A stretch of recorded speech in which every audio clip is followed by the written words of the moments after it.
మనలో చాలా మందికి మార్నింగ్ టిఫిన్‌ల మైసూర్ బజ్జీ అయినా తినడానికి చాలా ఇష్టపడతాం. అందులో నేను కూడా ఒకదాన్నండి. నాకు కూడా బజ్జీలంటే చాలా ఇష్టం. కానీ ఎక్కువగా మైదా పిండితో చేస్తూ ఉంటాం. ఇలా కాకుండా అప్పుడప్పుడు గోధుమ పిండితో కూడా ట్రై చేయండి. ఇవి కూడా టేస్ట్ బావుంటాయి. లోపల సాఫ్ట్‌గా, పైన క్రిస్పీగా ఆయిల్ అనేది చాలా తక్కువగా అబ్జర్వ్ చేసుకుంటుంది ఈ బజ్జీలు. వీటిని ఎలా చేయాలో ప్రాసెస్ ఏంటో తెలిసేసుకుందామా? అంతకన్నా ముందుగా అందరికీ నమస్తే. Welcome back to our ma'am with Yash cooking world channel. నేను చూసారు కదండీ! ఒక గిన్నెలో పెరుగునైతే వేసుకున్నాను. ఇది పుల్లటి పెరుగండి. ఒక కప్పు వరకు తీసుకున్నాను. విస్కర్‌తో బాగా బీట్ చేసుకోవాలి. అప్పుడు ఈ విధంగా వస్తుంది. ఇప్పుడు దీంట్లోకి నేను బేకింగ్ సోడానైతే వేసుకుంటున్నానండి. అదేనండి వంట సోడా. దీన్ని హాఫ్ స్పూన్ వరకు వేసుకున్నాను. అలానే మనం తీసుకునే పిండి క్వాంటిటీని బట్టి సాల్ట్‌ని యాడ్ చేసుకున్నాను. జీలకర్ర కూడా 1 స్పూన్ యాడ్ చేసుకున్నాను. దీంట్లోకి 2 స్పూన్స్ వరకు వేడి చేసిన ఆయిల్‌నైతే వేసుకుంటున్నానండి. ఇవన్నీ వేసుకున్న తర్వాత మళ్ళీ విస్కర్‌తో మంచిగా బీట్ చేసుకున్నట్లయితే పెరుగనేది మంచి ఫ్లఫీగా వస్తుంది. చూసారు కదండీ! ఈ విధంగా వస్తుందన్నమాట. ఇలా వచ్చిన తర్వాత మనం గోధుమ పిండినైతే యాడ్ చేసుకోవాలి. పిండిని ఇప్పుడే చల్లించుకున్నానండి. ఏమైనా ఉంటాయేమో అని చెప్పేసి. సో, ఇప్పుడు పిండిని ఈ పెరుగులోకైతే వేసుకుంటున్నాను. ఒక కప్పు పుల్లని పెరుగు తీసుకున్నాం కదండీ! దీనికి 2 కప్స్ వరకు గోధుమ పిండినైతే యాడ్ చేసుకోవచ్చు. అంతకన్నా తక్కువ వేసుకున్నా కానీ పర్వాలేదు. ఒకవేళ సరిపోకపోతే లిటిల్‌గా కొద్దిగా వాటర్ అనేది యాడ్ చేసుకోవచ్చు.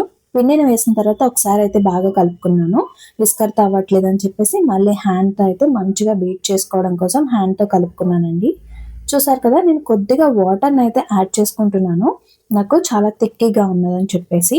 మనం ఎప్పుడు బజ్జీలు చేసినా చాలా ఫ్లఫీగా రావాలి అనుకుంటే ఒక్కటైతే తప్పనిసరిగా పాటించాలి. అది ఏంటనుకుంటున్నారా? ఏం లేదండి. పిండి కలిపేటప్పుడు మనం పిండిని ఎంత బాగా బీట్ చేసుకుంటే అంత ఫ్లఫీగా వస్తాయి బజ్జీలనేవి. సో, పిండి స్ట్రక్చర్ అనేది చాలా స్మూత్‌గా అవ్వాలనమాట. అప్పటి వరకు బీట్ చేసుకోవాల్సి ఉంటుంది. చూసారంటే పిండనేది చాలా స్మూత్‌గా ఉంది కదా! ఇలా వేస్తున్నప్పుడు రౌండ్‌గా రావాలి. సో, ఇలా కలుపుకొని ఒక 3 అవర్స్ పాటు పక్కన పెట్టుకోవాలండి. తర్వాతకి స్టవ్ ఆన్ చేసుకొని ఒక కడాయి పెట్టుకొని దీంట్లోకి డీప్ ఫ్రైకి సరిపడగా ఆయిల్ అనేది వేసుకున్నాను. పిండి చూసారంటే కొద్దిగా ఫ్లఫీగా అయితే ఉండింది కదా! సో, ఇప్పుడు దీంట్లోకి సాల్ట్‌నైతే యాడ్ చేసుకోవాలి. పిండి కలిపేటప్పుడు కొద్దిగా సాల్ట్‌ని వేసుకున్నాను కదండీ! ఇప్పుడు చూసుకొనైతే సాల్ట్‌ని ఇంకొంచెం యాడ్ చేసుకున్నాను. అలానే హీట్ చేసుకునే ఆయిల్ ఏదైతే ఉందో దానిని 1 స్పూన్ వరకు వేసుకున్నాను. ఇలా ఆయిల్ వేసుకోవడం వల్ల మనకి పైన లేయర్ అనేది క్రిస్పీగా అలానే స్మూత్‌గా అయితే వస్తుంది. ఇవి వేసిన తర్వాత మళ్ళీ ఒకసారి మంచిగా అయితే కలుపుకోవాలి. సో, నేను ఆయిల్ అనేది హీట్ అవ్వాల్సి ఉంది కాబట్టి మరొక పక్క చట్నీ కోసం అయితే పాన్ పెట్టుకొని 2 స్పూన్స్ వరకు ఆయిల్‌నైతే వేసుకున్నాను. సో, దీంట్లోకి ఇప్పుడు పల్లీ చట్నీ కోసం అని చెప్పేసి పల్లీలు కొద్దిగా వేసుకున్నానండి. వీటిని లో ఫ్లేమ్‌లో వేయించుకోవాల్సి ఉంటుంది. ఇవి కొద్దిగా వేగిన తర్వాత దీంట్లోకి పచ్చిశనగపప్పును కూడా వేసుకుంటున్నాను. నేను అన్నీ ఒకసారే వేయకుండా వన్ బై వన్ వేసుకుంటానండి. ఏది కొంచెం లేట్‌గా వేగుతుంది అనేది ఫస్ట్ వేసుకుంటాను. ఆ వేలో చూసుకొని వేసుకుంటాననమాట. అప్పుడు అన్నీ ఈక్వల్‌గా ఫ్రై అవుతాయని చెప్పేసి. తర్వాతకి మినపప్పు కూడా యాడ్ చేసుకొని దానిని కూడా ఫ్రై చేసుకున్న తర్వాత కట్ చేసి పెట్టుకున్న పచ్చిమిర్చినైతే వేసుకుంటున్నాను. చూసారు కదా! మన మిర్చి కూడా మంచిగా ఫ్రై అయిపోయింది. ఇప్పుడు దీంట్లోకి లైట్‌గా చింతపండునైతే యాడ్ చేసుకుంటున్నానండి. ఇది స్టవ్ ఆఫ్ చేసుకున్న తర్వాత అయితే వేసుకున్నాను. ఇలా వేపుకొని చల్లారేంత వరకు పక్కన పెట్టుకోవాలి. ఈలోపు ఆయిల్ కూడా హీట్ అయిపోయిందనమాట. సో, ఇప్పుడు మన బజ్జీలనైతే వేసేసుకుందాము.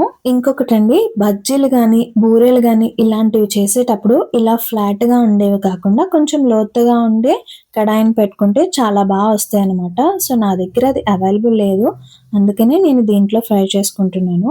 సో, కొద్దిసేపటికి మన బజ్జీలన్నీ తేలిపోయి పైకొచ్చేసాయి కదండీ! కలర్ కూడా చాలా మంచిగా అయితే వచ్చేసింది. అలానే మిగిలిత ఎంత పిండుంటే దానిని కూడా ఈ విధంగా వేసుకోవాలి. బజ్జీలు ఆయిల్‌లో వేస్తున్నంత సేపు మనకి ఫ్లేమ్ అనేది హైలో పెట్టుకోవాలి. ఒకసారి అన్నీ వేసేసిన తర్వాత ఫ్లేమ్ అనేది లోలో పెట్టుకోవాలి. అప్పుడైతే లోపల కుక్ అవుతుంది. నెక్స్ట్ మళ్ళీ అవి తేలి పైకొచ్చిన తర్వాత మనం హై ఫ్లేమ్‌లోకి చేంజ్ చేస్తే బజ్జీల కలర్ అనేది మంచిగా వస్తుందండి. సో, చిన్న చిన్న టిప్స్ పాటిస్తే బజ్జీలనేవి చాలా పర్ఫెక్ట్‌గా ఫ్లఫీ అండ్ క్రంచీగా అయితే వస్తాయి. చూసారు కదా! మంచి కలర్ అయితే వచ్చేసాయి. నాకు వీటిని చూస్తుంటే గులాబ్ జామున్ గుర్తొస్తుంది. సో, వీటిని కూడా మంచిగా ఫ్రై చేసేసుకున్నాను. అలానే జాలీలోకైతే తీసేసుకుంటున్నాను. చూసారు కదా! చాలా అయితే వచ్చేసాయి బజ్జీలు. సో, నాకు బజ్జీలు చేయడం అయిపోయింది. ఇప్పుడు చట్నీ ప్రాసెస్ అయితే చేసేద్దాము. సో, ఇవన్నీ వేయించుకున్నవి చల్లారిపోయిన తర్వాత మిక్సీ జార్‌లోకైతే షిఫ్ట్ చేసుకుంటున్నాను. నా దగ్గర కొద్దిగా కొబ్బరి ఉంది. సో, దాన్ని ముక్కలుగా చేసుకొని అయితే యాడ్ చేసుకున్నాను. అలానే కొద్దిగా సాల్ట్‌ని కూడా వేసుకుంటున్నాను. వీటితో పాటుగా ఆనియన్ వేసుకుంటున్నానండి చిన్న ముక్క. సో, ఇలా చేయడం వల్ల హోటల్‌లో చట్నీ టేస్ట్ అయితే వస్తుంది. అలానే 1 స్పూన్ వరకు జీలకర్ర వేసి కొద్దిగా వాటర్‌ని వేసుకొని చట్నీనైతే గ్రైండ్ చేసుకోవాలి. ఇప్పుడు తాలింపు అయితే వేసుకుందాము. సో, స్టవ్ ఆన్ చేసుకొని అదే కడాయిలోకి నేను ఆయిల్‌నైతే వేసుకున్నాను. కొద్దిగా ఆవాలు, జీలకర్ర, ఎండుమిర్చి వేసుకున్నాను. నెక్స్ట్ కరివేపాకు కూడా వేసుకున్నాను. చాలా మందికి చట్నీలో పోపు అంటే ఇష్టముంటుంది. బట్ నాకైతే ఇష్టముండదండి. నేను వీడియో కోసమే చేశాననమాట. ఇలా చట్నీలో పోపు వేసుకునేది. సో, చాలా మందికి నచ్చుతుంది కాబట్టి వేసుకోవచ్చు. తాలింపుని తీసుకొచ్చి చట్నీలో కలిపేసుకున్నాను. ఇప్పుడు మన బజ్జీలు, చట్నీ 2 ప్లేట్‌లోకి వేసుకొని సర్వ్ చేసుకుంటే చాలా టేస్టీగా ఉంటుంది. ఈవినింగ్ స్నాక్‌లో ట్రై చేయాలనుకుంటే ఆనియన్, మిర్చి, కరివేపాకు, కొత్తిమీర ఇలాంటివన్నీ వేస్తే గనక టేస్ట్ అనేది ఇంకా బావుంటుంది. నా వీడియో మీకు నచ్చిందా? అలా అయితే లైక్, కామెంట్, షేర్ కుదిరితే హైప్ కూడా ఇస్తారని అయితే కోరుకుంటున్నాను. కొత్తగా చూసే వాళ్ళైతే ఛానల్‌ని సబ్స్క్రైబ్ చేసి సపోర్ట్ చేయండి. Thank you for watching.